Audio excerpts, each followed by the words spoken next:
Hello, welcome back to All for United WFC. It's 3 years in a row, myself, Barry and Charlie have been able to sit on a Monday show and say Wembley again. Oh, well, the first time we didn't say again, but you know what I mean. 3 times in a row, 3 years in a row, and some of you have been through every single one with us as well. Some of you are in the chat as well. So, of course, we're going to be talking about that, what it means in terms of the final. We'll obviously do a proper preview when we get to it, but obviously we'll talk about the 2 goals, the Phallon double save as well. We're going to talk about that and a few of the other standout performances from yesterday. I'm sure there's loads of things that people want to get into. I don't know what's going on my StreamYard here. I don't know what's going on. I don't know whether Barry, has anything changed on your your StreamYard? I don't know what's going on my screen at the moment, but it's really. What do you mean any changes?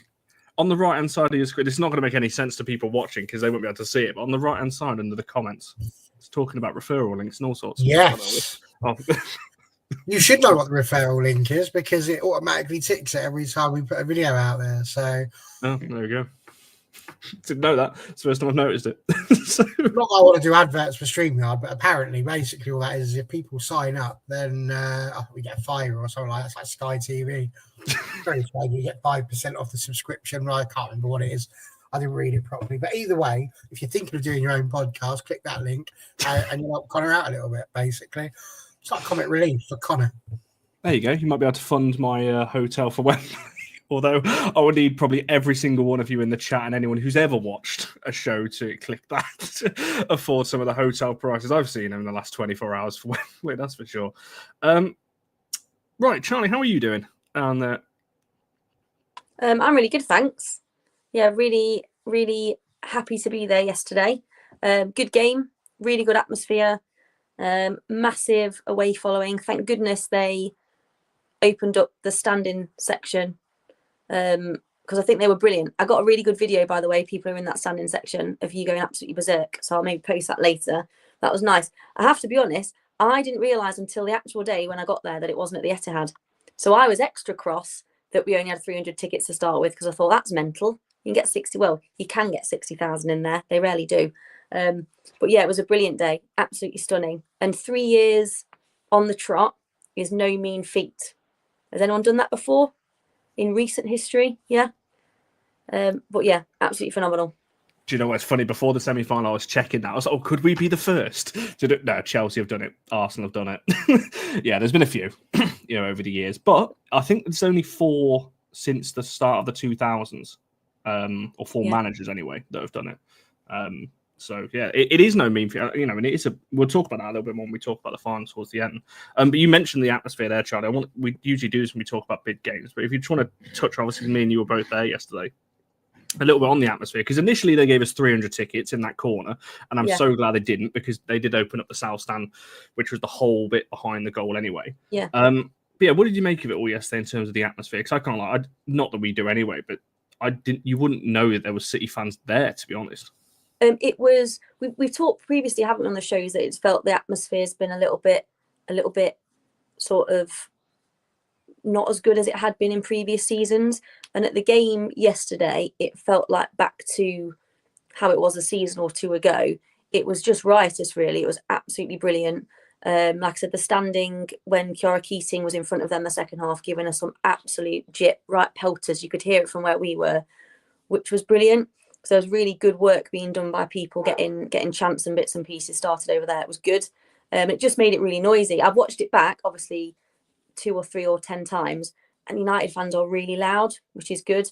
And I also like watching the goals back, because what should be a City end, you can see pockets of United fans in there as well. But that's what's going to happen. When they initially just released 300 tickets, it was inevitable, wasn't it, that United fans were going to sign up to their website and get a ticket, which is what happened. And then quite rightly, they opened another stand to us and we filled it. But it was brilliant. And I think it can't be underestimated what difference that can make to the players when it's such a big game like that.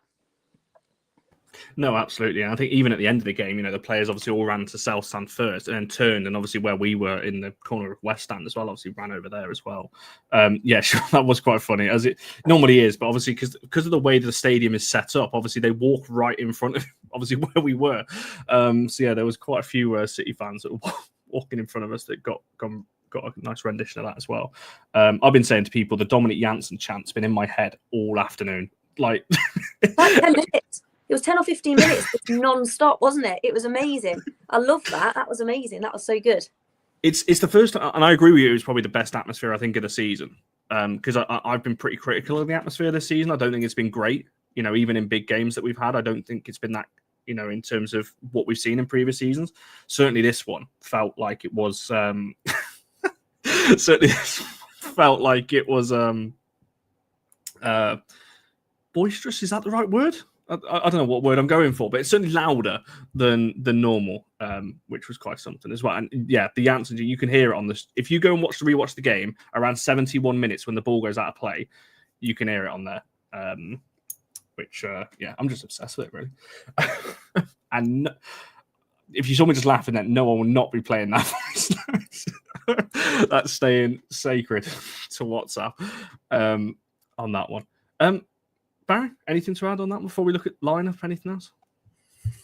It's Man City and attendances and noise. It goes together like oil and water, doesn't it? So no surprise. I reckon you probably could have put Anthony on his own there and probably about some of the City fans. So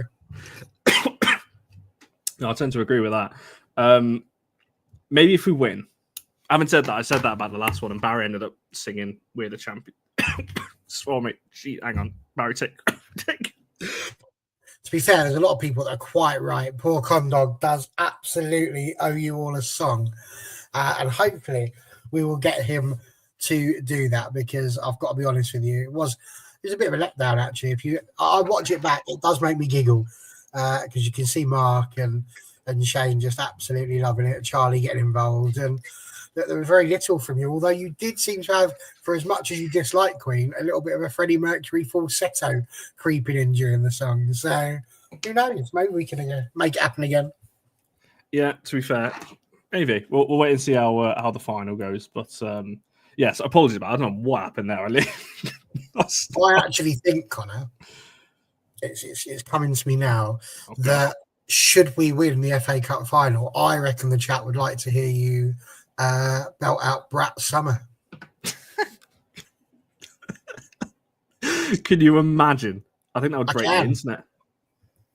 Sean put something in the chat earlier on about we're still waiting for Connor at this rate. Yeah, maybe.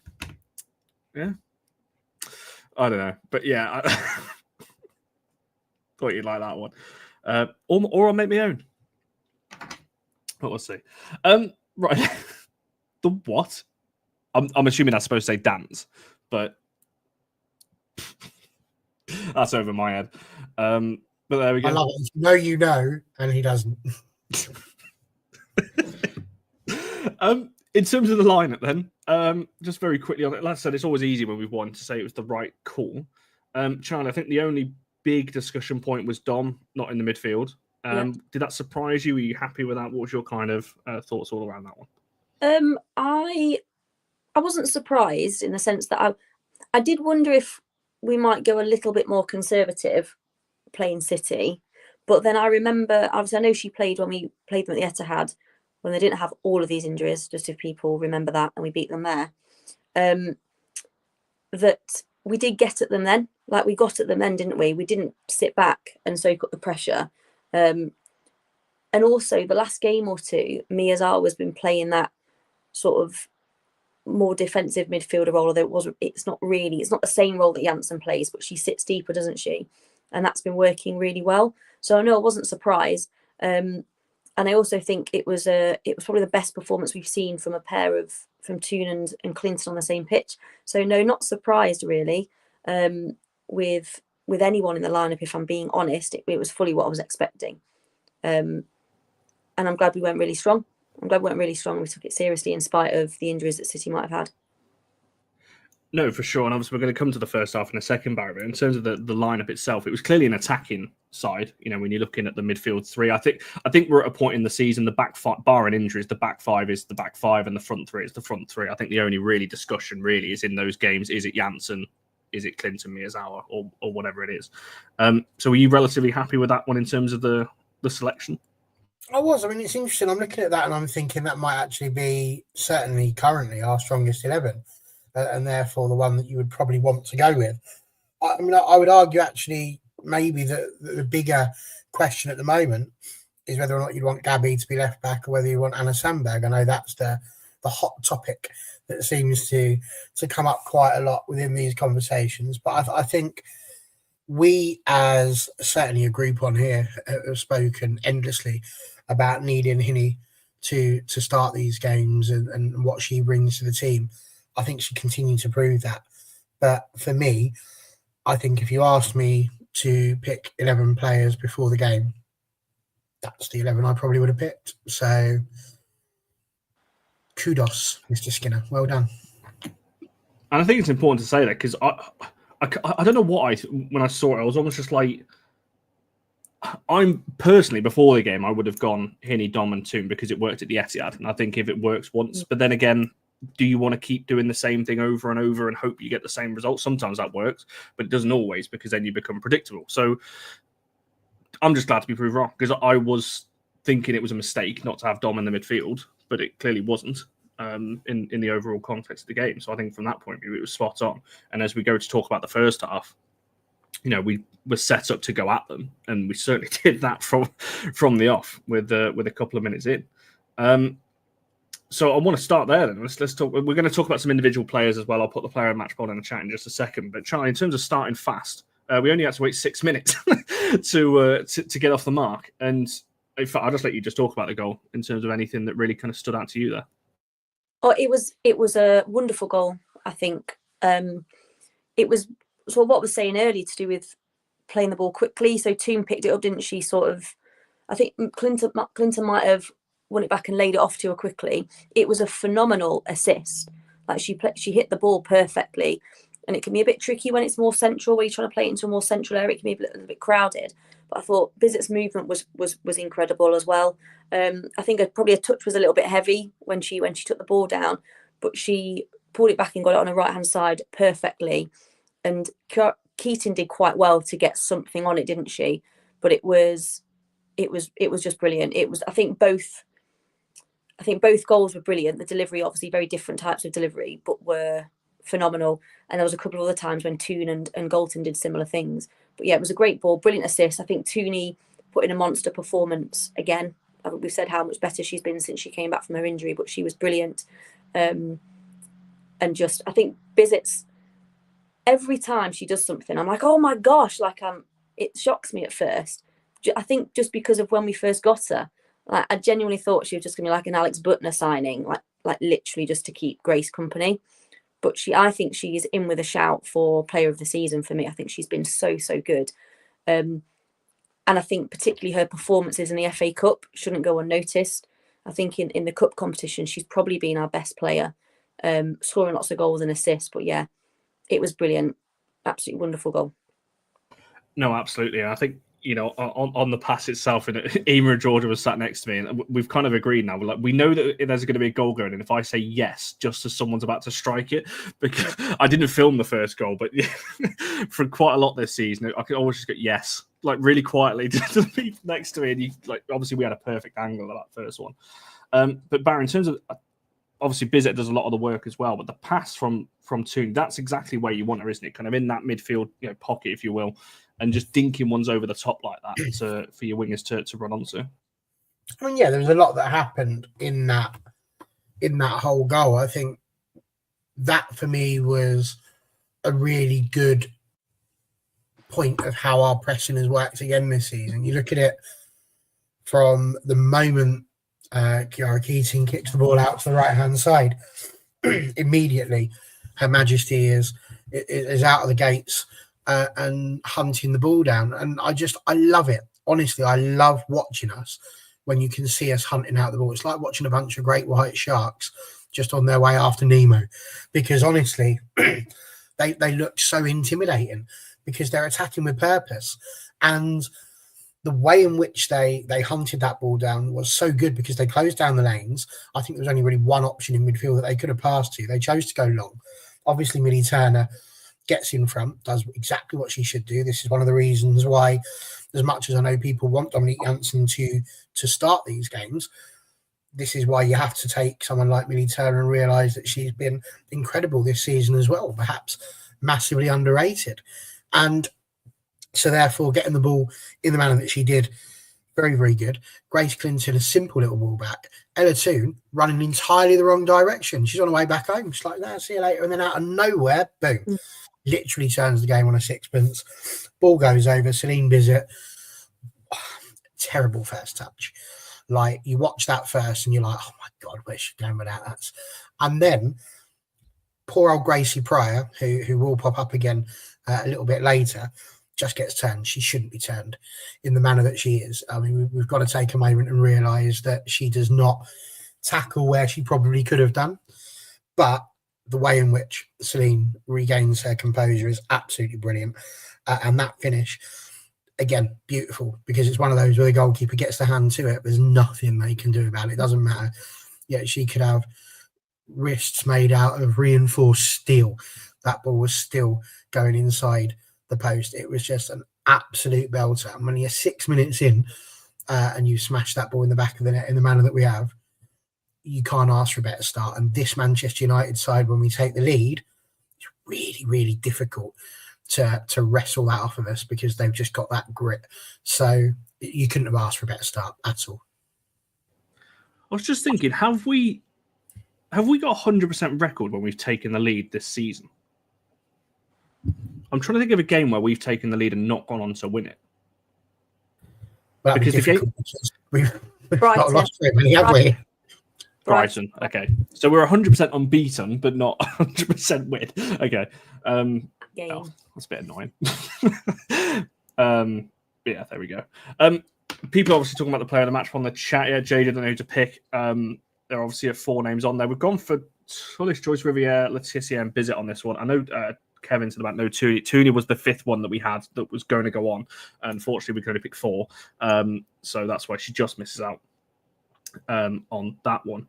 But yeah, I'm just glad, to be honest, 'cause I was saying to these guys, and I said it to a few people yesterday, just as we were kicking off, that looking at that City team, for me, and you say this kind of quietly before the game, but for me, there was no way we were losing. Looking at that City side, it's one of the weakest City teams I've ever seen in that respect.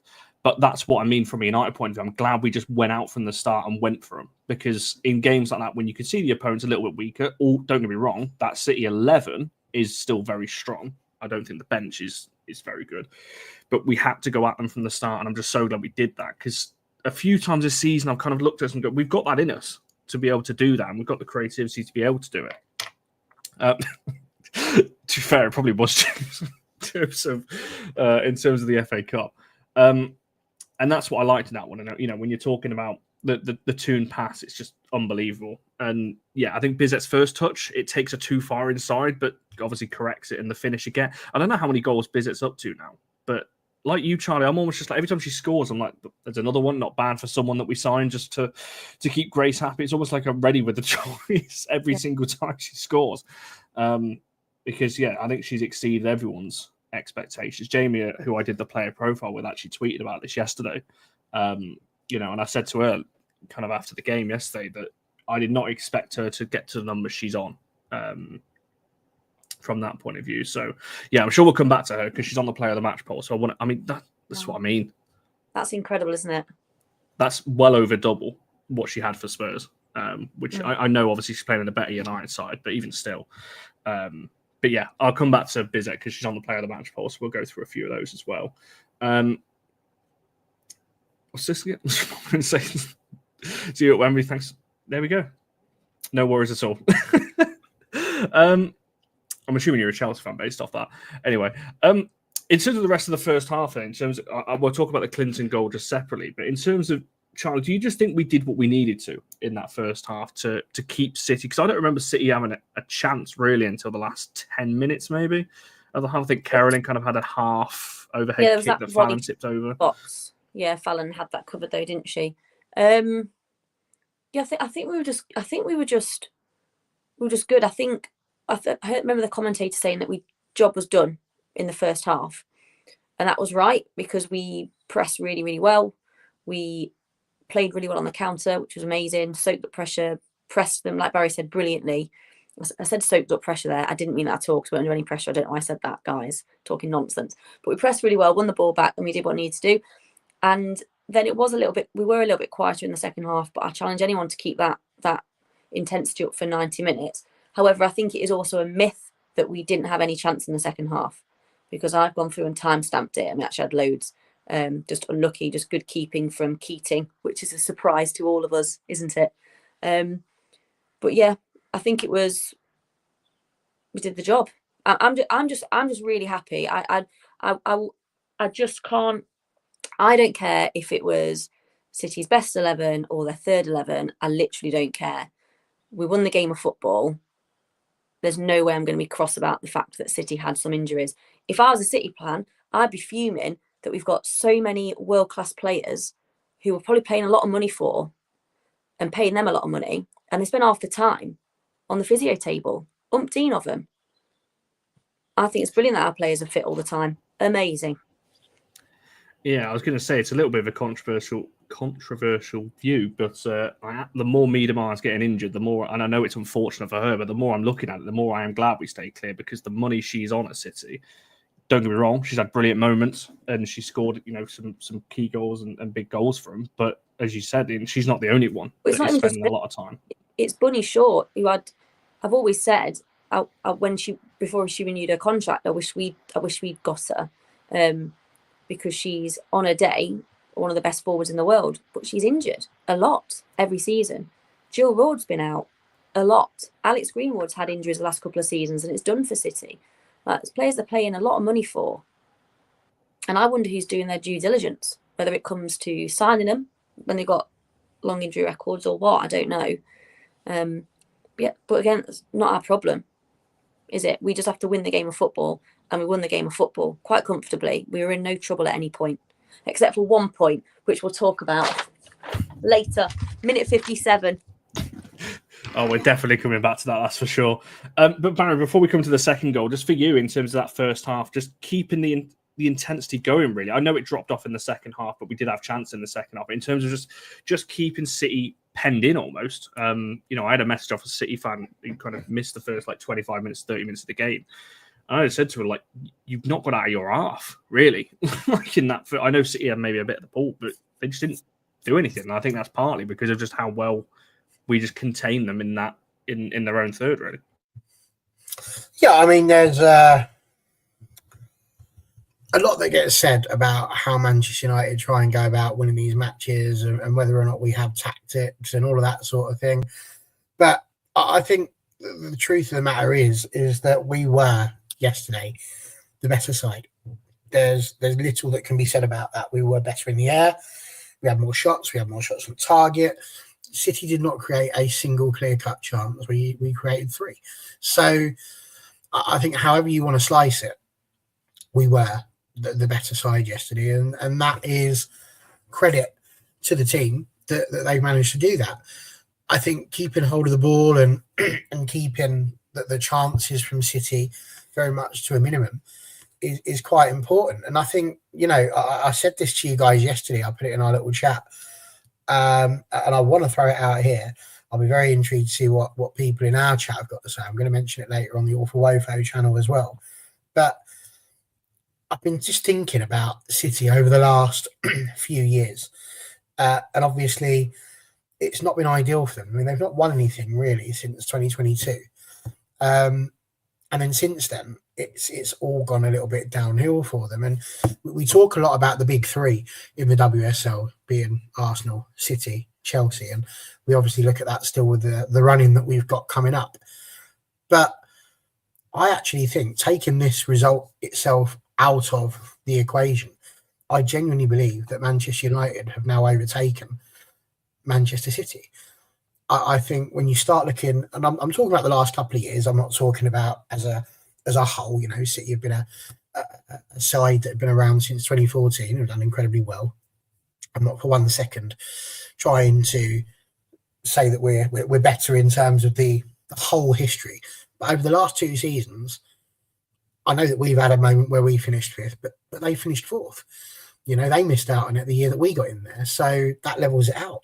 And I think when you look at how these last couple of years have gone, I genuinely do think we are pushing ourselves into that little third slot. You've still got Arsenal, you've still got Chelsea, obviously.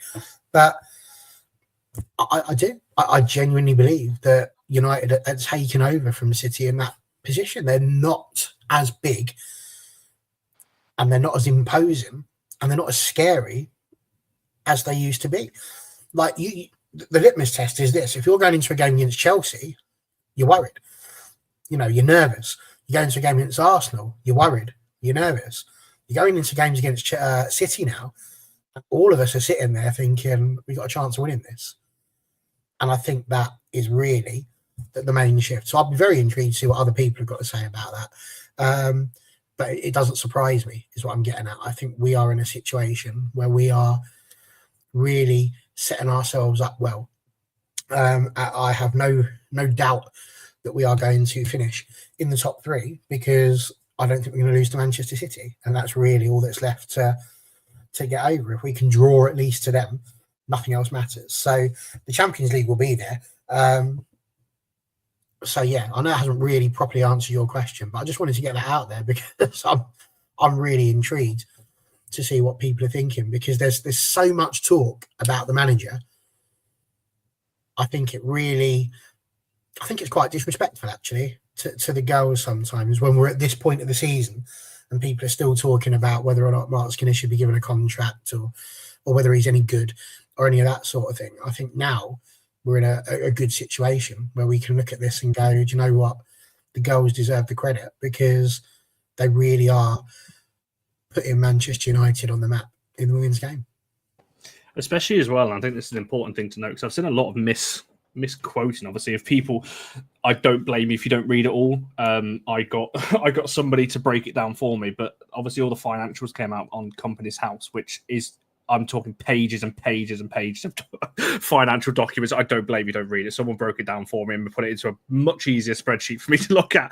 But when you look at the things like wages and stuff like that, we are still quite, and I don't know whether it's a good or bad thing, but budget-wise, we are still not in that top three in terms of that sense. So when you look at the league table and the results that we pick up, we are punching a little bit. Don't get me wrong, I think our players are better in that respect, but budget-wise, it is important, I think, to add that context sometimes to what we are. But I believe you. I do agree with you that we are in the top three. And again, because it's always the same narrative, and I'm not going to name or talk about certain things, but it is very much the thing whenever you see it online or when you see things written or on TV or whatever it is, it's always the same top three conversation. Even at halftime yesterday, when you're looking at some of the analysis, some of the things you read online, it's always, oh, City haven't done this, City haven't done... Well, why can't you just praise United for once?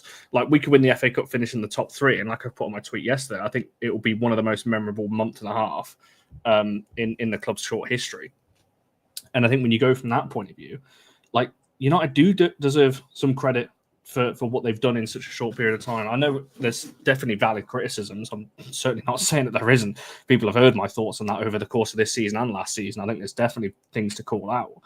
But in the grand scheme of things, if you'd have offered people a cup final, obviously we don't know what's going to happen in the cup final, and a top three finish, 100%, I think fans would have taken that at the start of the season. I know I certainly would. There's, absolutely after the way last season went. And yeah, I agree with you. I think to be fair, I'm never that worried playing Arsenal. Obviously, you're nervous for the game because obviously it's big games. You always get nerves for it. But Chelsea's still the only team I look at on paper and go, okay, mainly because of their bench, because it's just completely stacked, especially when they've got James back and Kerr back and the rest of them.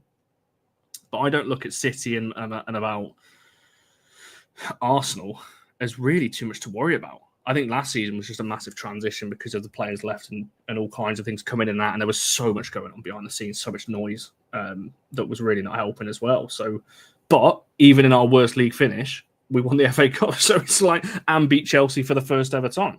So it's like, no, I agree, is what I'm essentially saying. I don't know whether Charlie does. Just before you jump in, Neil's argued with me and sort of gone, they've got injuries and all that sort of thing. But this is about your strength in depth. And this is what we're talking about. You're looking at a City side. We had players out last season, and that wasn't allowed to be an excuse. You've got to have that sort of strength in depth. And when you start looking at the people that we've got, Kayla Rendell, Anna Sandberg, Melvin Mallard, Simi, Lisa Nolsson, Dominique Janssen, and the tank that is Rachel Williams to choose from. that you could bring on should you need to. Like, no, it's not perfect in terms of what happens if they're not there, but this is what I'm talking about. Their strength in depth for City isn't as deep, and so it's a lot closer than I think people give us credit for. But what do you think, Charlie? I'm really sorry. I was a little bit distracted there by puzzling time asking if I had my Pokemon collection behind me. And I was thinking, imagine it's not a Pokemon collection. I don't know. I'm sorry, Barry. I was really distracted. I barely heard any of that. But I know we were talking about, it's not right. It's not a Pokemon collection. This is my daughter's women's Man United football card collection, which you can get from Andy Slater if you're interested. That's by my article. Poof. In true Pokemon fashion, did she catch them all? No. You can get, there's 15. Oh, I think that'll be her now. She got 10. She's got 10 so far. 5 to go. A favourite one is Miyazawa. So what one's she missing? She's missing Work Phallon. it out. Let us know, and we can see if we can get some sort of crowdfunding going. Get all 15. She's missing Phallon. That's the big one that she wants, if I'm being honest now, because Fallon's a new favourite player. Although even will never be a goalkeeper because she'll be very short like me. Yeah, I know we're talking about the traditional top three a little bit. I'm quite happy for United to go under the radar a bit, if I'm being honest. I hate the media frenzy that surrounds the men. Like, United men have been dreadful for over a decade now, but they're still treated like this is a brand new thing, that they're not very good. So I'm not fussed at all that they're left to get on with it. No problem. And I also don't mind that they're not talked about on some woeful podcasts. That doesn't, not this one, obviously. We'll always talk about them. It's all we talk about. It doesn't bother me at all. But yeah, I think I agree. Going back to what you said, Connor, as well, top three and FA Cup final, absolutely. That's a really successful season. I think there's still a way to go to be regularly competitive with Chelsea, but you could say that of everyone else in the league, couldn't you? That's not just a United thing. That's an everyone thing. And teams that, like you say, spend a lot more than United do. But I love it. I think we're having a good season so far. It's not, like you said, it's not perfect. Sometimes performances haven't been where we'd like them to be, and you can look at certain results, so Brighton, Villa, draws, but other teams could also look at the odd bad result they've had and go, oh, if only we'd done this, or if only we've done that. The focus now just has to be on the running, doesn't it? And getting the win, getting those 2 wins that we need, that will guarantee it. No, I agree. I think just on the money thing as well. Did anyone see Tom Garris' tweet earlier when it was from, again, I don't know where the thing came from, but it showed the stats of WSL clubs and how much money they've spent on agent fees in between February 2024 and February 2025. So United 205,000, Arsenal 220, City 289. You think, okay, fairly similar, and then Chelsea 623,000. It's 3 times what everyone else is paying, and that's just on agent fees, which is mental. I mean, they do have 3 times more players than everyone else, so. So there is that as well. There is that as well. So yeah, I thought that was just an interesting little nugget earlier. And trust me, when you break down the player wages as well, we're not even in the same league when you're looking at that. When you combine the a squad wage list and stuff like that. Yeah, there we go. That was an interesting little conversation. I think that's a whole show actually. When we get towards the end of the season, when we finish in the top 3, I think we'll do a little separate show on this. We got the second goal, and I don't even know when we scored it. What was it? 25th minute? 22nd. There we go. I can't lie. I couldn't actually see who had scored because it was a bit of a mix-up in the box and where we were. And it was always like, wait, has that gone all the way in? Or is like Millie headed it in? Or is like, who scored it? But Charlie, in terms of just killing the game off, did you kind of think at that point that it was not done at that point, but it certainly kind of felt like a bit of like okay, we're doing all right here? A little bit, because City had offered very little in response to the first goal in sort of the 15 minutes that followed. But again, it was a good delivery, wasn't it? It was in the perfect place. It was in a crowded box. Understated part of that was Millie Turner's absolute kung fu kick that would have sent it in had Clinton not got ahead on it. But it was if you're looking back at that as the City defenders, that was poor showing from them. And again, I know it's a very young player, but she was wrestling with Clinton, but Clinton was goal side. it was very strange that's the basics, isn't it? But when you're a young player playing in such a big game, those things can happen, can't they? But like goal side is just the basics. Don't let the forward be goal side. So it was actually quite straightforward for Grace Clinton. And again, worthy of a goal. Had another really good performance again yesterday. It was probably another one that was on the peripheries of potentially being in the player of the match poll, wasn't she? But yeah, great goal from her. Keating had no chance, but just poor defending. But I think at that point, coupled with the fact they were down to 10 because Mary Fowler had gone off, hadn't she? And then they had to bring on a defender in place of her. I think that was it for them really at that point. No, for sure. Just very quickly before Barry asked you on this, because I saw this doing the rounds on Twitter earlier, and on a United podcast with over 100 of you watching. I feel like we should clarify this, because it's interesting, isn't it, how people can just tweet things these days, and it can just go around and people believe it as gospel. That United fans were apparently cheering when Fowler went off injured. That was complete, and for everyone who was there will know that is complete and just false. Didn't happen. Didn't happen. I don't know where that has come from. Don't get me wrong, she goes down. Of course, the United fans groan because it's just okay, like every fan in the world would do, because a player's gone down. You think, okay, it's a bit of a tactical kind of thing. But I could say now, when she was going off, there was not a single United fan cheering it or chanting about it or anything else. There was also a little bit of worry, a little bit of concern where I was, because it was an innocuous one again, wasn't it? It wasn't a rash challenge from a United fan. She just went down off the ball. There was more concern that she'd done her ACL, if anything. It was like, here's another one. So that was nonsense. I was sitting in the seated bit, if anyone's interested. I didn't hear anyone make any comment about being glad that she was injured. What a woeful thing to say.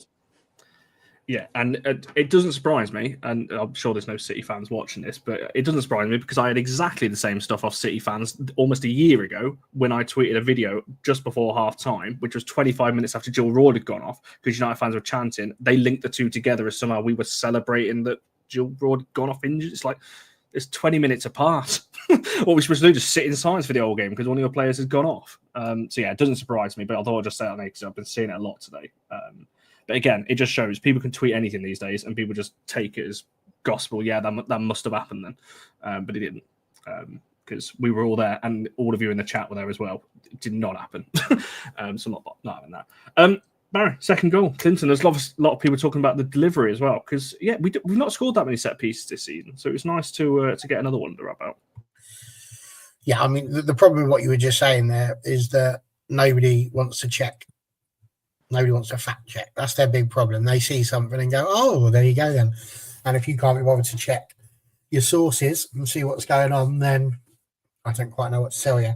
But these are the same people when they get to 60 years old will get scammed by people because they can't be bothered to check whether things are real or not. So karma will get them in the end. It's not a problem. Right. With regards to goals, it was Grace versus Gracie, wasn't it? And it was amazing Grace that won. Whereas Gracie, not so much, bless her. Listen, she gave it a good go, but Charlie's hit the nail directly on the head. If you are defending in a corner, you can't allow somebody as good as Grace Clinton to be goal side of you. You know, that's just, it's criminal. It's defensive 101. And she's failed it, unfortunately, for her, for us. Absolutely brilliant. Again, like you say, people queuing up for it. It's no surprise that we've maybe not been as potent from set pieces. That'll happen when you take out the magic wand of a right foot of Katie Zellum and send it all the way over to America. You're going to lose that part of your game, whether people want to agree with that or not. But I think we've managed reasonably well without it, to be fair. And yes, absolutely, Shane. It's not like I'm sitting here saying that she is a born and bred defender who should be playing at this point in time. But I can only, again, go by what we've seen. And that is that in both goals, she could have done better and hasn't. And that has obviously aided us. But there were still two very good finishes. So, listen, really, really, really pleased to see us taking advantage, because you absolutely need to do those things. But equally, so I just think that there's I can't believe how depressed some people are in this chat. I'm finding it really difficult to just sort of ignore some of the claptrap, because like we've made it to the FA Cup final and there are some people here who just seem to be acting as if we've just got relegated. It's like unbelievable. Like, try being a Crystal Palace fan. Do you know what I mean? It could be a lot worse. Crazy. So yeah, listen, headed us home, and can you believe it? We're going to Wembley. Do you know what's even better is that Grace Clinton actually be allowed to play this one, so that's good. Indeed, which would obviously be nice for us. She spoke about it post game as well. I think it's kind of a weird situation for her last season, because obviously she would have liked Spurs to win, but she's technically still a United player, and she said obviously she's closer to the United goals, obviously with being there for a lot longer as well. But so I think that's going to be an interesting one. Right, there's a lot of people wanting to talk about this. I want to talk about it now because I've been waiting for this all show. The Phallon double save. We've got to talk about this, and I can't lie to you. Not only the save, I've just been watching her interview just on repeat for most of the afternoon, because her interviews for me are the best in the squad. I have to say that, because I just think she's the first every time to just big up the team. She'll never take the plaudits herself, or never. Do you know what I mean? Yes. On that one, but in terms of the save, Charlie, I mean, because if that goes in, what minute was in it? You've got it written down, so you'll know. Yeah, 57 timestamps. There we go. 57 minutes. That goes in 2-1. It's a bit more of a sketchy last half an hour. But yeah, I mean, it's just unbelievable, isn't it? Oh, everything about it. Sorry, Barry, I've spoken first every time. Do you want to go first? Are you sure?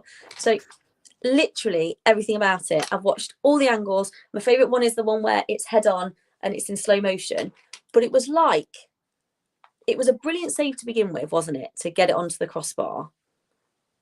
And then you can see her watching the ball the whole way.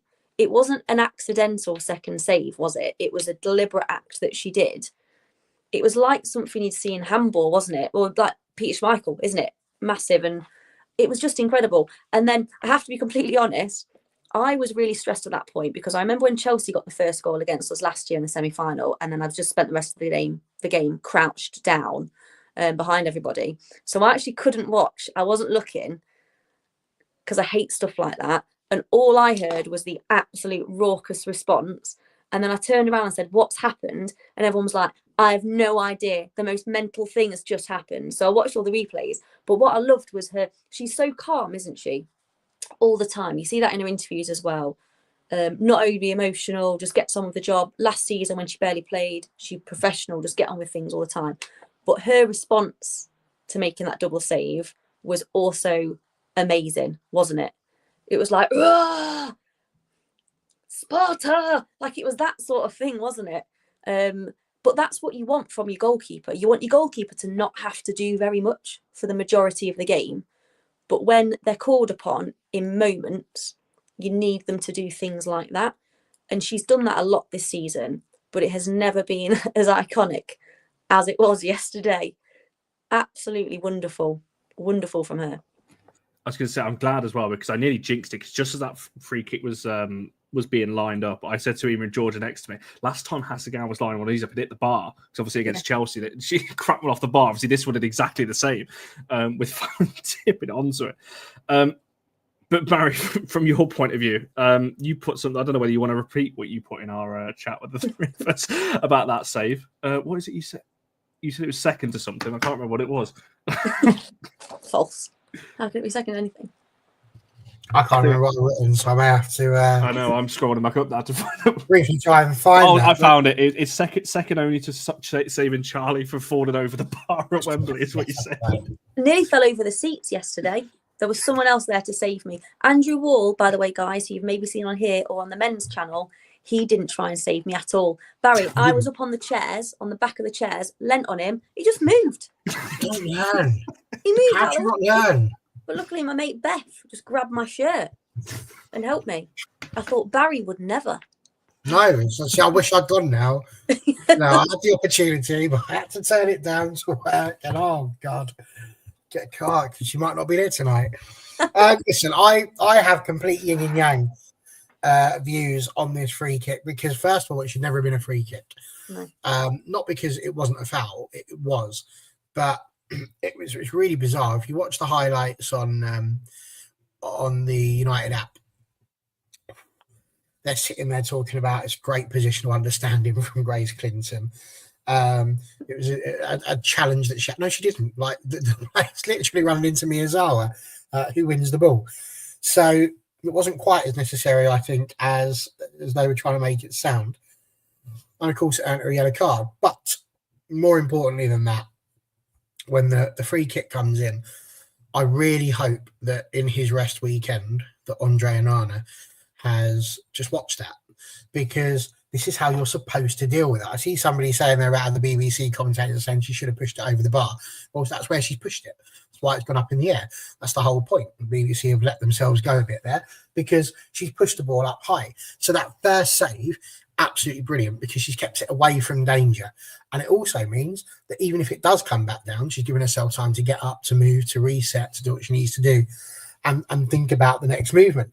And obviously she's then done that. She's jumped, and as Charlie says, Schmeichel-esque, almost like the star that she is, and kicks it with her foot. It's absolutely unreal. Now, don't get me wrong, the header, the forward's done exactly what you're asked to do, I suppose, just to head it down. Maybe if she'd have headed it up, she'd have had a better opportunity there, but I would have fancied Phallon to just stick her arm out. She was like Inspector Gadget. It was just go Gadget legs, go Gadget arms. There was just no problems there. So it also doesn't surprise me at all that our friends from across the ocean just seem so humble, because there's two people you've spoken to so far, Connor, in Phallon and Jade. And you think about how Jade responded to the talk of the FA Cup last year. And again, that was all about, I'm really pleased for the originals, for the people that have been here all that time, that they've had the opportunity to see it. And it's not about them. And this is why when you start talking about this football club, it's why you've just got to be absolutely, utterly in love with how these girls play together, because they are a team. You see it in all of their tweets, you see it in all of their TikToks, their Instagrams, everything that gets across that you do a great job of putting together on WFC. Everything you see from them, it's so together. It's all for one and one for all. It's not about an ego. It's not about one player. It's not about this person being, like you talk about Miedema, and people are talking about her as if she's the biggest and most important thing at Man City. Now, we're looking at the squad. We can think of some players that are probably the ones that people want to see front and centre. So you've got your people like Ella too, who would obviously be the poster child, so to speak, on that one. But I don't necessarily think that's the case. I think every time you look at this football club, you just see people fighting for each other. The back line, it's no surprise that they're just almost invincible at the moment, because they're working for each other. And that's the massive difference. And I think, you look across the genders again, it's just night and day what you can see. So it's no surprise that these girls have gone on, made it to Wembley, 3 years on the trot. It's just unreal. And that's why Phallon's immediately sitting there and thinking, well, it's not just me. Yeah, I saved it, but it is a team effort. There's part of me that would love that to be a coded message for Grace. It's a team effort, so I might not have had to do it had you not yanked her down when you didn't need to. But it clearly wasn't. She's literally talking about how everybody's put their big. I mean, poor old May Letitia, let's not forget. Right towards the end, sends a ball in that spanks one of the Man City fans on the side of the head. And, I hope she's all right, because she didn't look like she was having the best of times. But they're just so committed. Millie Turner for getting the ball up for the first goal.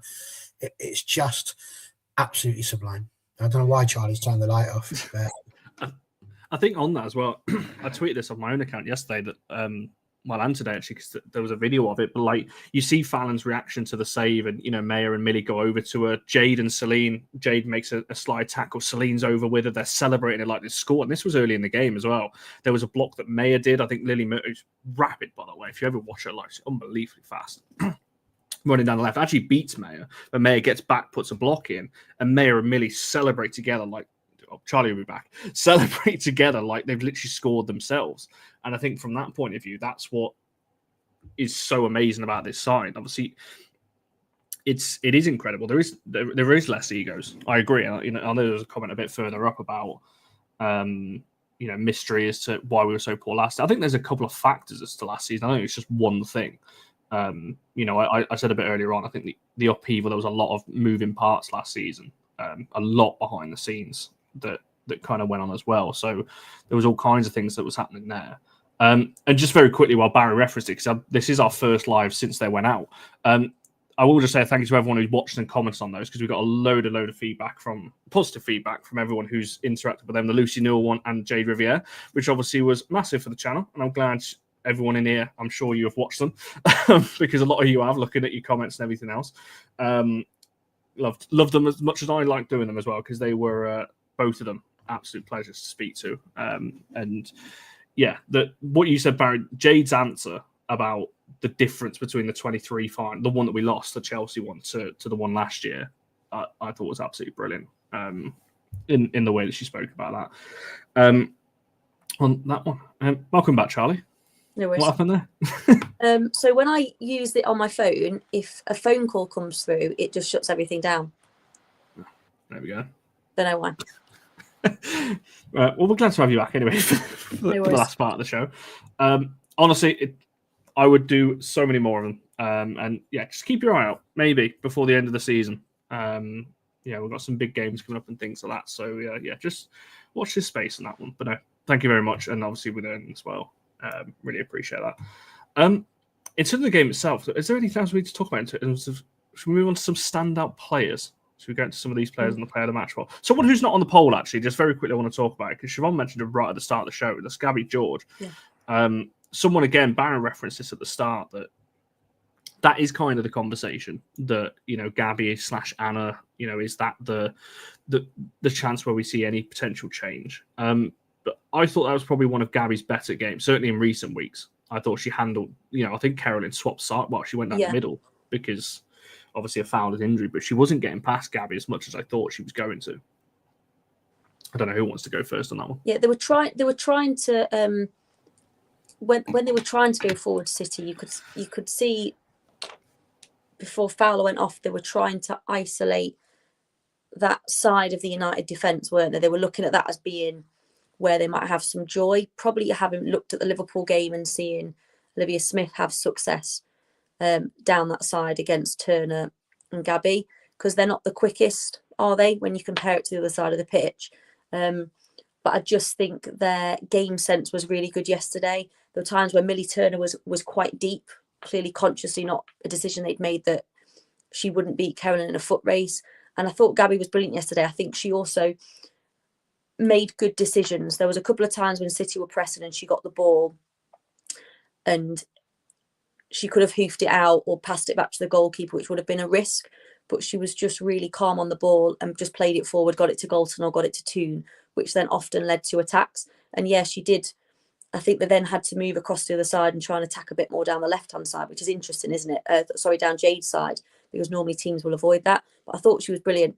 I think also as well, with her and with Jade, they're massive United fans, and you could see how much it meant to them both yesterday. Like, they just played with absolute passion and pride, didn't they? But yeah, I agree. I'm sort of one who said, when we're playing against nippy wingers, might it be better to have Sandberg? But actually, perhaps in games like that, Gabby George being a more experienced head is probably and was actually the better idea, I think. Barry, anything to add on Gabby yourself? I mean, nothing that's new, I suppose, really. I would still pick Gabby first, because I believe that defenders should defend first and attack second. So, yeah, for me, as I said, she was the person I would have picked. I think Anna adds a different element to the team, and that is a positive thing. But no, I don't particularly feel like there was any other option than to pick Gabby George. And again, a Mancunian and a Manchester derby, it just hits different, doesn't it? So you kind of want that, really. No disrespect to Anna, but would she really fully understand the significance of a Manchester derby any better than people from Manchester? I certainly think after that one, she may well do. I was looking at my phone because I was trying to fact check something that Liam, or not fact check, but just double check something that Liam asked. In terms of if we beat City Old Trafford, we could have Champions League confirmed by this weekend, because if we beat West Ham and City lose to Everton, which, to be honest, is a possibility right now with the form Everton are on and the form the City are on. It's possible. So we could have it then. And the way that I kind of look at these block of 4 games, we need 2 wins. We need 2 out of 4, essentially, and that's enough. So, yeah, or I think Truth said it, a win against West Ham and a draw against City is enough as well now, so or something like that. So we're pretty much there. We win on Saturday, I think it's done, essentially. The simplest of answers is that Man City can only get on to 47 points. Now, of course, regardless of what happens at the weekend, if United beat City, they can only make it on to 44, and we'll be on 45. So the answer to the question is yes. Quick maths. There we go. That's good. I didn't realise it. There we go. I'm glad you're on the show to answer that one. I'm going to come back to you, though, because you've not been first throughout this one in terms of the couple of players that are on the poll. I'll start with the one that's not going to win it because she's not got too many votes at the moment. May Letitia, we decided to put her on this poll. How good do you think she was in this one in terms of dealing with the speed of Carolyn, particularly in the second half because she was down the middle, and just her overall, performance in the game? I think that May Letitia has set herself a solid bar over the course of this season, and of course before.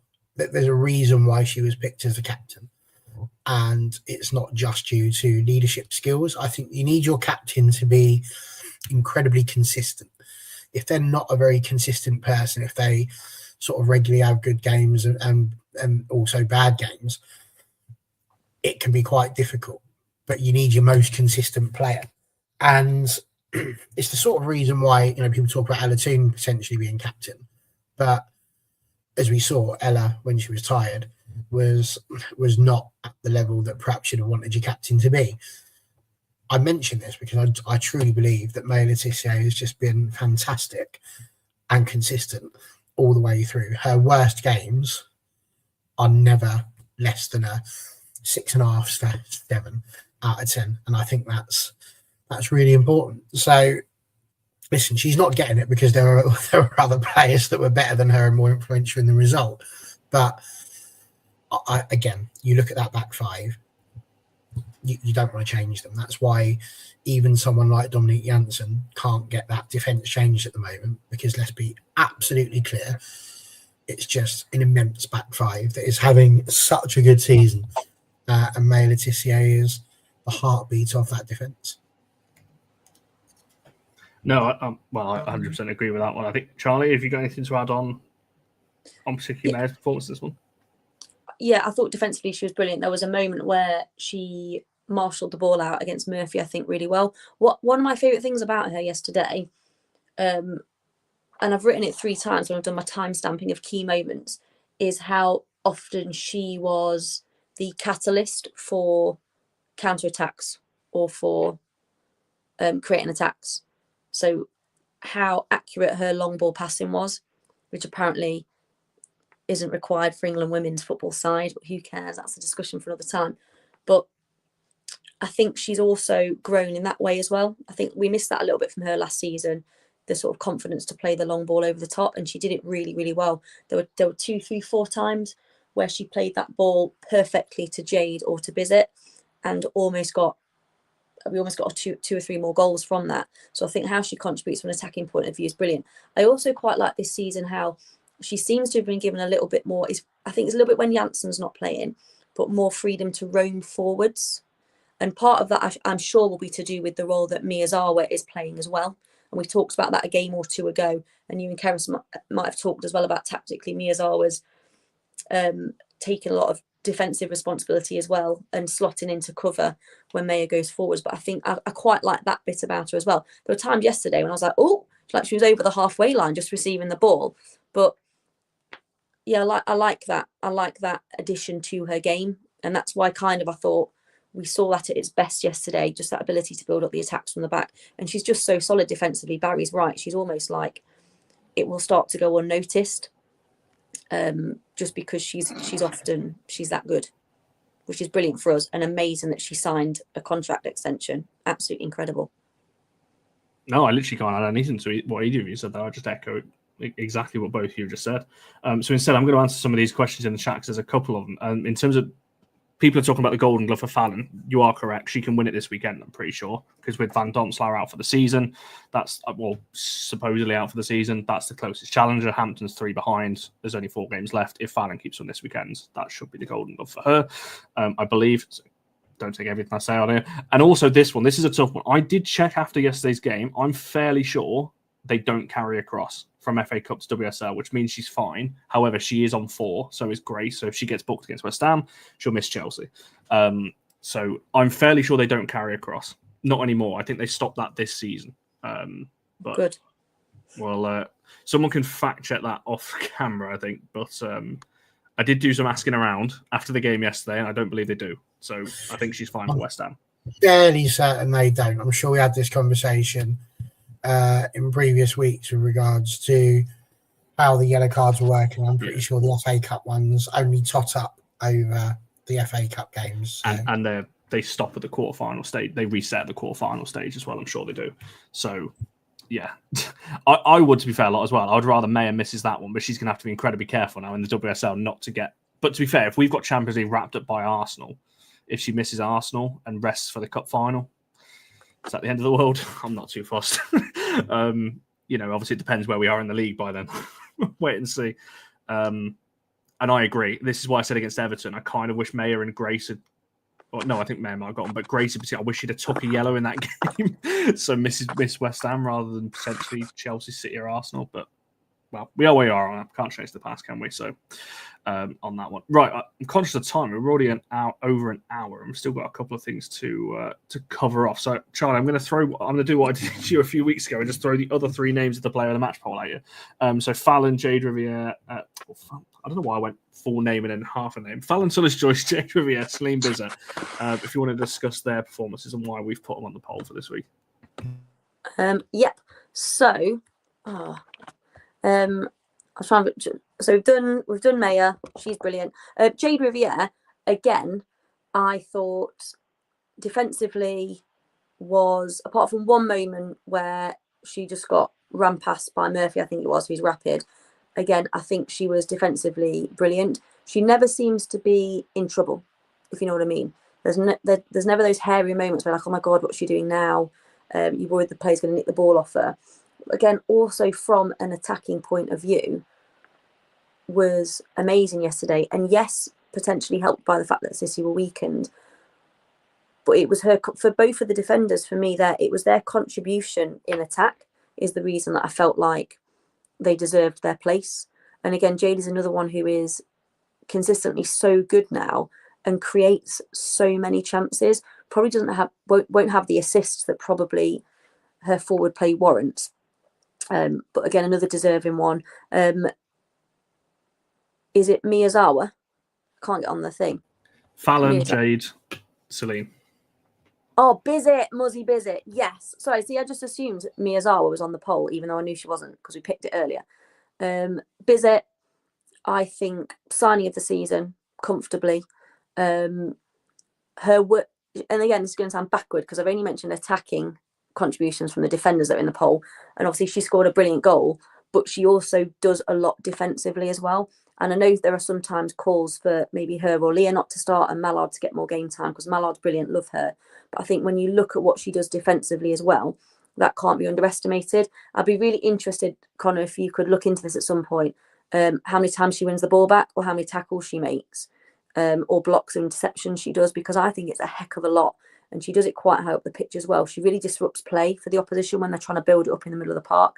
And again, a difference in her compared to the Liverpool game was how much more direct she was being. So making those runs, that's where her goal came from, wasn't it? It was a perfectly timed run. And I'm really pleased for her that she's in another FA Cup final. It's going to be playing for us, I imagine, starting.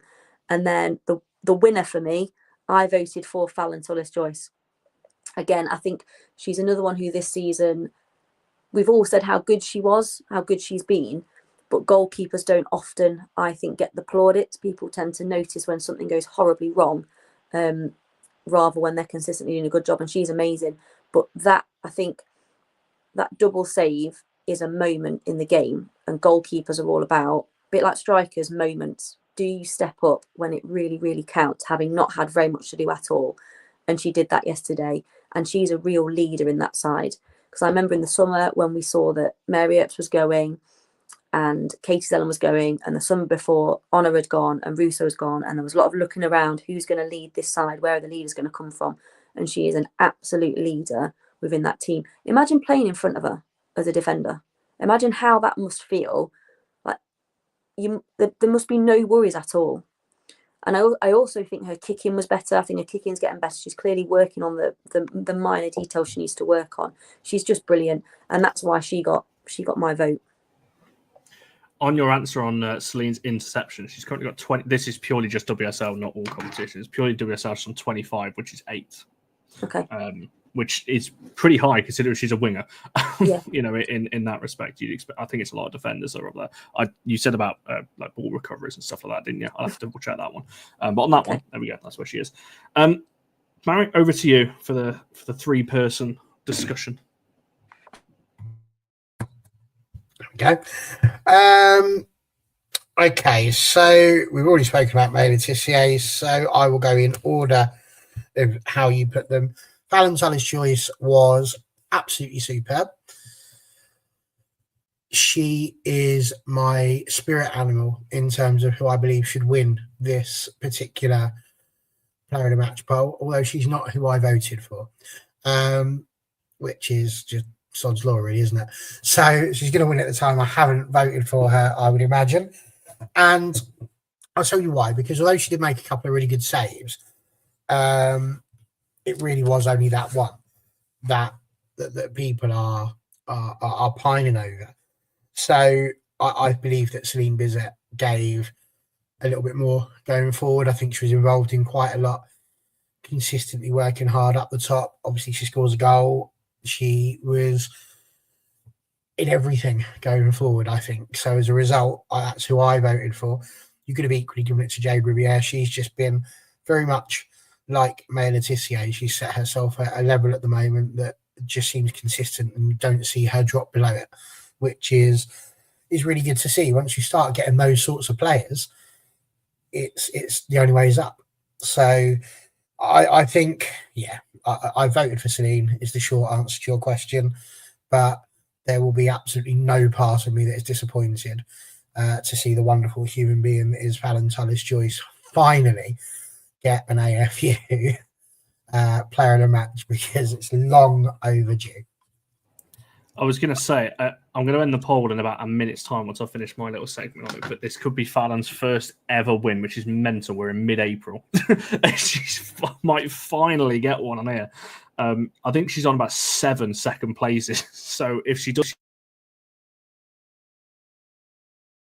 Wow, so if she does... Do you know what I did? That will be something amazing. Oh, hang on. What's going on? Can't see you at all, mate. There we go. Do you know what I did then? I was so excited. I pulled my where my camera and my mic is plugged into. I pulled the cord out. So I thought you'd have the Charlie camera. I thought maybe Phallon was ringing you so she could take the award live. Yeah, 7 second places I was saying she's had so far. So this could be the first, but not to influence your vote is what I was saying there. On that one. But yeah, just a quick run through from my side. Yeah, Bizet, I thought she's always working incredibly hard. And her and Jade are just exceptional on that right-hand side. You can't really touch that at the moment. And I think Becky might have put it, or Ema put it a bit earlier on about, like, imagine being a winger and you're swapping sides to get an easier game and you're coming up against Jade Riviere on that side. It's ridiculous. So I thought she was exceptional. Well, both of them, really. Maya, again, just stepping up as a captain as she always has done, and Phallon obviously with the double save, which kind of makes it an easier game. Well, it does make it an easier game because, like I said, if that goes in, it's a whole different last 30 minutes. We remember what the Chelsea game was like, albeit slightly different teams, but you remember what that was like on that one. So yeah, I'm going to end the poll. Let's see what the percentages are once I end it. It's going to take about 5 seconds. The suspense is killing me. The chat on my screen is quite far behind. I'm going to have to get this up on my phone. Because I cannot. Here we go. Phallon tullis-joyce 50%. Jade Riviere 25%. Celine Bizet 18%. May Laetitia 4%. So Phallon, there we go. Finally, you've won it all for Advertise player of the match poll. Someone's just asked as well, is that our first keeper to win it? Does someone want to say something? Well, because I can fact check this while we're on here. Because I don't remember Mary ever winning one. However, I can. Did she not win the semi one last year? Did she not? She must have. Surely there was Semi-final find last out. year. There we are. She must have. Where am I looking? WSC player. There we go. Surely you don't keep. Was it over 50 clean sheets in the WSL? She definitely didn't keep one in 22-23. So Didn't win it in 22-23. And let's see, we go 24-25. Let's have a look at this one. No, that's this season. 24-25. No, that's this season. Ignore me. What season am I looking at? So, my head's Definitely going here. 23-24. 23-24. That's what I'm looking for. I'm not joking. I wish you couldn't see it, but I've got so many tabs. Barry, you know these sheets. We've got so many of them these days. I'm trying to remember which one these are on. Yeah, I do. It almost makes you feel like you should perhaps just keep one sheet for the whole thing, but this is very unprofessional. A minute, I can't find the sheet now. There we go. My life. Here we go. 23-24. Right. Did she win one? No. Oh, wow! Who won it in the semi-final last year? Was it Garcia? Yeah, Garcia. Yeah. Well, that's what it says on here anyway. They are. There we go. Because Garcia won the most in total last year for us. Yeah. So, yeah, I don't know who's on for this season. It's quite close this season. So with Phallon on that one, Hinney's won the most this season so far, with Grace and Turner both on 3. Jade, Bizet, Mayer are all on 2. So it's really between those for the outright winner on that one. There we go. Congrats, Phallon. Right, my last question then. We know obviously we're facing the final, facing Chelsea again, a repeat of a couple of years ago. What are your initial thoughts on it? I guess, are we glad it's Chelsea again? Do we want that, obviously, for revenge-wise? Are we a bit disappointed it's not? Can we beat them, is the question. What we're all saying in terms of Chelsea as a finalist? We're in the final. I don't care now. I kind of thought I might want it to be Liverpool, just because I thought not new team in the final, because obviously they've been there historically, haven't they? But it would have been good, I think, to have a Liverpool United final. But yeah, no issues with it. It'll be a good game. I think last time we played them in the final, I think we played brilliantly. I think people forget how good we were against them 2 years ago in the final. And again, anything can happen in a one-off game like that. Anything can happen. And I'm not going to be ridiculous and say we're going to batter them, because it just won't happen. But I have absolute faith that we'll put ourselves in the best possible position to get a result and retain that trophy. I genuinely do. I expect them as well to be... Who are they playing next in the Champions League? Barca. Are they? Yes, oh, Barca's crikey. Crikey O'Reilly. Okay, that could go either way, couldn't it? So little things like that might have an impact, but obviously all we can focus, all we can control is the controllables, and that's how United prepare. And I think we need a good run-in. I think that will help us with the league. We need a good run-in. We need to pick those points up, qualify for the Champions League, because that will all help ride on the crest of a wave somewhat. But yeah, I think we can win that game against them. Well, Barry, I know you were going to say we're going to beat them, but in terms of a finalist, are you kind of with Charlie that it's just not really too fussed? You know, as soon as you get there, it's just not really too fussed on that one. I am just imagining the salty, salty, salty tears of Chelsea when they go from potentially winning the quadruple and being the most unbeatenest sides of all sides, because the game against Man City in the Champions League didn't count. And they lose that to a magnificent double as Manchester United sneak past them in the WSL as well, because they've taken their eyes off the ball and then pumped them at Wembley as well, giving us a magnificent and unique league and cup double that was entirely unexpected by everybody except me. I mean, I said it would be a memorable month and a half. That really would make it a memorable month and a half, that's for sure. I can't lie, Barry. Your lighting is killing me. I know Michael put it in the chat. Why can't I just put it on? I should probably explain now. Anyone who's on my Twitter will know that I went to IKEA on Friday, which is the maddest shop. I mean, what on earth that's all about? I don't know. It's a one-way system. It's like queuing. at Alton Towers or Thorpe Park, but none of the fun at the end. And so obviously we went there, got this lovely little corner desk to change around, and this is my first show since we've done it. Now, obviously, I have lights on over there. These lights aren't always great. The only light I've got is this one, and I'm yet to work out whereabouts I need to put it to make it look even remotely good. So at the minute, I'm just sort of, I don't know, maybe there probably might be the best one. You can't see me, and I've now gone blind. I don't know, but yeah, that's why. So I could perhaps go and turn the other light on. We could see. We could do that now, live on the telly. Lester. Oh, there we go. We can see you again now. Yeah, do we like that? There you are. So there we are. We have light. How's that? There we go. Do you feel happy now? Maybe if we win the final, Rich, maybe I'll invest in one for him because I've got one literally the side of the camera, hence why I'm so bright. If I turn that off, do you want me to? There you go. So if that's not on for me, you do notice it. There you go, little peek behind the curtain for you watching late.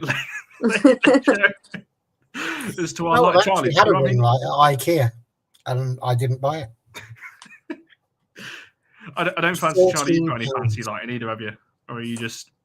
So I have a bulb here in quite an old-fashioned looking. It's in our spare room, a rectangular lampshade, but it's just a normal. I think it's one of those eco ones where it's only like 5 watts or something, which is why it looks pale.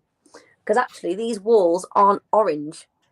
Actually, if anyone was wondering, they are white. Wow. So that tells you everything about the light that I'm using. Can you also get me a TikTok ring light as well, please? Yes, there we go. Win the FA Cup, we'll have to invest for next season. We're going up in the world now. Go a bit more professional and everything on that one. But what was my original? Oh, about the fight. Yeah, I mean, to be honest, I'm kind of glad it's Chelsea because I just want to beat them there. I remember how bad it felt 2 years ago. You know, not to sound like Jade on the interview, but I remember obviously us as fans being in that stadium and how rough that felt watching us lose that. I wanted a different feeling this time, and it would be quite nice to beat them as well at Wembley, especially when they're on. You know, everyone's talking about in this quadruple and everything else. You know, everyone always said, "Oh, it could fall." You know, the wheels could fall off United, and they could fall out the top 3 and everything. It could with Chelsea as well. Well, not fall out the top 3, but you know, in terms of they might not end the season with as many trophies as they think or are hoping for anyway. But yeah, we'll cross that bridge when we get there. We've got some big games to cover before we even get to that final. Now on that one, yeah. It has moved, hasn't it, this season? Because obviously last season it was the week before. Obviously, we played Chelsea a week afterwards. But it's changed now, isn't it? To the week after the last game of the season. And it's also the same weekend as the men's FA Cup final. I didn't realise. The men's is on the Saturday and the women's is on the Sunday. Get the dross out. Get the dross out of the way. Good. Which has skyrocketed hotel prices for that weekend, which is a bit of a problem. But there we go. So, yeah, I don't know, to be honest. I don't think it matters. I prefer it because last season, when we won it and then got battered a week after, that wasn't fun. So I'm kind of glad it's this way around. End the season on a high. Yeah. On that one. There was another question, but I don't think I started, so I'm going to have to come back to it another time. On that one. There we go. Right, I think we'll look to round it off there, actually, because we'll be back later in the week with a West Ham preview. I know I do apologise. There's not been many previews at the back end of this season. The main reason for this one, well, 2 things. One, finding City fans is very hard to come off the shows. So there's reason number 1. Reason number 2, I wasn't feeling very well. And reason number 3, we'd had the 2 player interviews earlier in the week anyway, so we thought there was enough content for you to watch, as we led up to the final. But there will be a West Ham one, probably on. We play Saturday now, don't we? So it'll be on Thursday. Oh no, the men play on. Oh no, it won't be. Might be on Wednesday. Might be early. Check Twitter and Instagram. That's where you'll find when it's going live. That's your best places for those ones. On that one, Joseph asked, do you think yes? I mean, it depends what your definition of like big money is. Millions and millions and billions. Not quite that. 6 figures. We'll spend well enough, I think. Well enough. Will we be spending over $500,000 on agents' fees? That's what everyone wants to know. I hope not. I hope that goes towards the players, to be honest, not rather the agents. When you say six figures, Charlie, so we'd like £1,423.33 count. If we got a decent play for that, I'll be absolutely buzzing, as would Sir Jim. But no, I was talking about six figures rounded purely to the nearest integer. Okay, nearest integer. There we go. And Connor, do you know what an integer is? Full stop or a decimal? Wow. Oh, I've got no idea. Well, I'm Whole assuming because number. you. Oh right. Oh, I was way off then. I thought it was like the dot at the end you of said a decimal. Oh my god. Oh jeez. Charlie's not going to be happy with me there. Honestly, you said you had a ring light because you were bright. Don't know about that. There we go. There's a show for over the summer. Should we do like an AFU mastermind or something? It's like, yes, honestly, Stu, I reckon there's a place for this in the summer when there's no games on.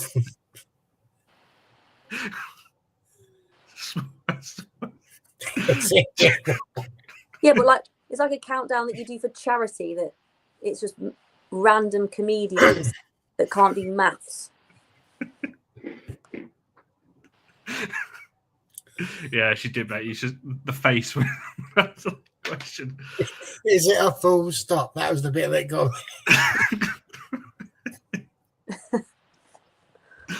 Oh, you can't say we don't do it at all on these shows. But there Charlie wants to get off here as soon as possible. Sorry, we've got another show in 4 minutes. The full stop. Just want to start with nicknames for punctuation. All the comments. What should we call those? Get out of here. Honestly, mate, I reckon we could do a show on that. The amount of films I've been given to watch now as well. I don't know whether I should expose myself here. Emo No, sent me a certainly thing don't do earlier on that. about it. Speaking of which, Oh God, I've been thinking about this from the very beginning. Whether or not you get to do karaoke, whether I get to force you to watch a film of my choosing, and I've been thinking about it, and I genuinely don't know which film to go for. So we might have to come back next week. Give me a good chance to think do about you it. want me to say what film I hadn't heard of earlier that Ema sent me? I'm trying to scroll up the chat now because I can't even remember what it was called, but I never heard it. Oh, The Truman Show. I literally had no idea. So there you go.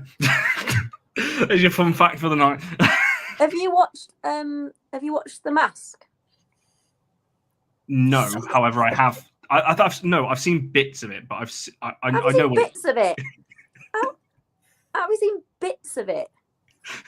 I've just never sat down and watched it fully. I actually think I saw a thing on social media the other day with like loads of like superhero masks, and the mask was there, Jim Carrey, and they were talking about which one would you rather be. Barry, I don't know about you, but I actually think the mask is probably actually the most powerful of all the masked superhero masks. What do you think? Well, I mean, it's certainly got the most interesting way about it, hasn't it? The way it just sort of clings to the face and changes Yes. and, Do you remember the dog and had it on? effectively turns him into a slim Shrek. It's quite impressive, yeah. Do you remember when the dog had it on? Remember when the dog put it on, Barry? Do you remember that bit? That's so good, isn't it? That's like Cameron Diaz is in that. She looks literally no different. She doesn't age at all. She's like Benjamin Button, if anything. It's true. Have you seen that film? No, never heard of it. However, I'm going to have to watch this because Jade obviously requested it as well on into it, which she answered my question about what films. So I think I've got to watch that. Very quick, because I'm conscious. Blindside, that's great because you blindsided her with a hamburger question. I've never seen that either. However, I am aware of it. Watching Sometimes it feels pointless. And of course, was it you, Ella? I saw tweeting earlier, like asking whether you should go or not. Yes. Yes, the answer's always yes. Like, yeah, it's the short answer on that one. There we go. Right, we will round off there, so otherwise we will be going all night. As I said, we'll be back on either Wednesday or Friday, depending on when we can fit in a West Ham representative to talk through all of that. Barry's live in about a minute, I think, on all football, so you can go and check that out, covering the FA Cup in a little bit wider scale. All of our socials are all for United WFC. We've hit a couple of milestones today. Instagram's hit 1,000, TikTok's over 5,000, and Twitter's obviously already over 10K as well. So, yeah, and I think we're pretty close to 3 on here as well, because... which is pretty cool as well. So, yeah, there you go. Make sure you follow us on all of those things, liking this video and subscribing if you haven't already. If you haven't already, I'll be amazed if you haven't. Go and check out the 2-player interviews, Jay Riviere, Lucy Newell. You can check them out under the videos tab and give those a watch. They're about 30 minutes each, so not too long on that one. Barry's whispering at me because I feel like I've missed something. I'm whispering. I was just going to sing you out with Wembley, Wembley. We're the famous Man United and we're going to Wembley again. Come on, United. See you later on.